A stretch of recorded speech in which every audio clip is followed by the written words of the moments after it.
Affirm, educate, celebrate. That's the theme of the Afro-Latino Festival next weekend, July 8th through 10. This year's three-day event includes a slew of musical performances in English and Spanish, DJs spinning tunes, talkbacks, panel discussions, and films. All expressions of the rich heritage of the Afro-Latino community in New York and worldwide. Before we bring on the folks behind the fest, let's take a look at the trailer from a film being screened there. It's called Nana Dijo, which in Spanish means Grandma Said. Let's watch.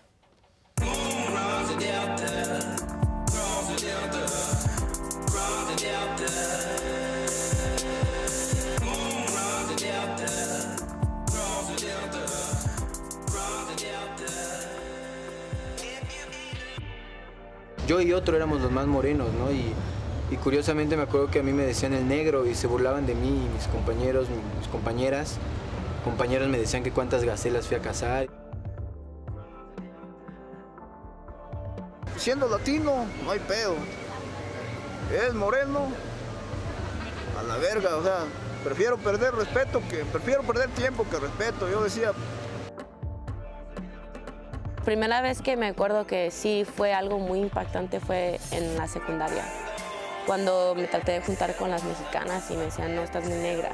Y luego me traté de juntar con las negras y decían, no hablas español.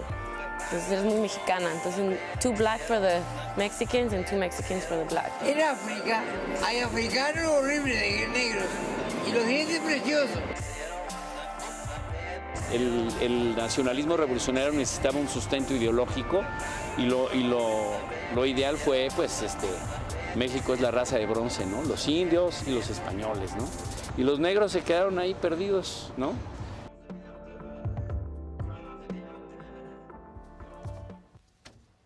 Let's bring on the co-director of the festival, whose roots are in Panama and lives here in Brooklyn. Amilcar Priestley, welcome. Welcome. Thank you. Thank you for having me. Our pleasure. And joining us is Dominican-American performer Maluca who'll be headlining at Restoration Plaza on Saturday. And Maluca, welcome. Thank you so much for joining us. Thank you for having me. Yeah, thank you both for being here. Amilcar, let's start with you. You're the co-director of the festival. Yes. What's so special about this festival now entering its 4th year?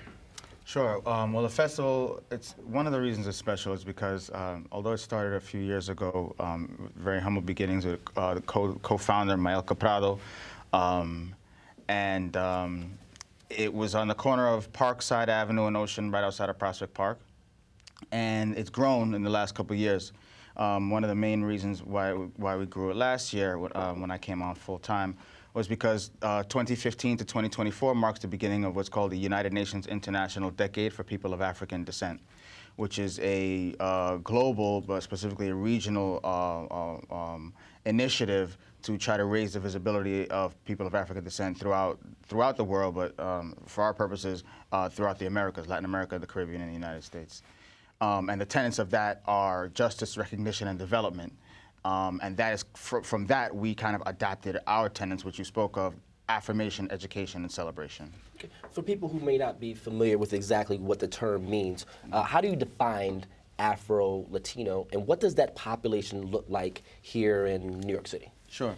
Well, there's a number of different ways that people characterize it. So there's Afro-Latinos typically refers to people of African descent from Latin America, the Caribbean, who reside here in the U.S. In Latin America, they don't typically call themselves Latino. They're Afro-Latin Americans or Afro-descendants.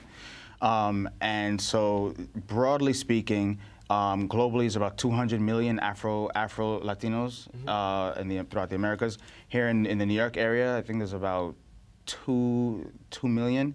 The Pew Center just did a census. I can't recall the numbers that had this population growing significantly, and so yeah, we are a presence in the community. And one of the goals of the festival is to raise the profile of the community because you see us every day, you talk to us every day, you interact with us every day, and you may not know it. And that's one of the most important things that we're trying to achieve with the festival. Okay.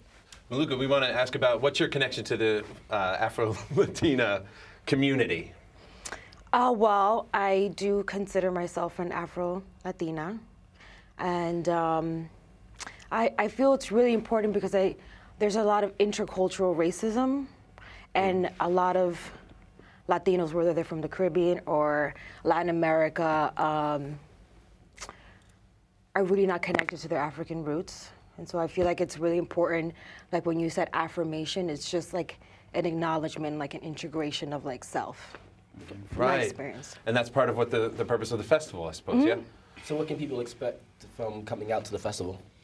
Sure. Well, we on day one, which takes place next Friday, the 8th of July, we will have a full-day symposium hosted at the Schomburg Center, who've been very gracious, who'll be very gracious host to us. We really appreciate it. That'll start at 9 a.m., going all the way into the evening. Panel discussions, the film that you just saw will be screened, as well as musical performances towards the evening. Saturday, in addition, we'll have performances at SOBs, and Come On Everybody here at Franklin Avenue in Brooklyn. Right. And then Saturday and Sunday, all day, will be the performances at Bed-Stuy Restoration Plaza, who are also our sponsors, and we thank them as well. And Maluca, you're performing at Restoration Plaza. What can people expect out of that performance? People can expect the unexpected. I'm currently in rehearsals, and it's looking really good. The dancers and the musicians and the DJ. What sort of performer are you? I asked you off the air, and you said, what does that mean? Yeah. Well, I rap and I sing, but in terms of like an adjective that describes me, I feel like my performance is exciting and engaging. That's great. That's a great answer. You know, I have to say that your music is absolutely great, so I want everybody to check out your SoundCloud. Also, I want to make sure that people follow your organization on Facebook, because it is such an amazing feed of information, articles, and links that affect this community. So it's a great resource. Once again, you know, what can you do, or what will this festival help to bring about in terms of, like you were saying, Maluca, the friction between the two communities that are, in essence, one? I think one of the things is that that we strive to do is bring artists like Maluca on as a platform for Afro-Latino artists to raise their profile and visibility above and beyond what they've already accomplished on their own. And it helps us as well, you know, being associated with such talent.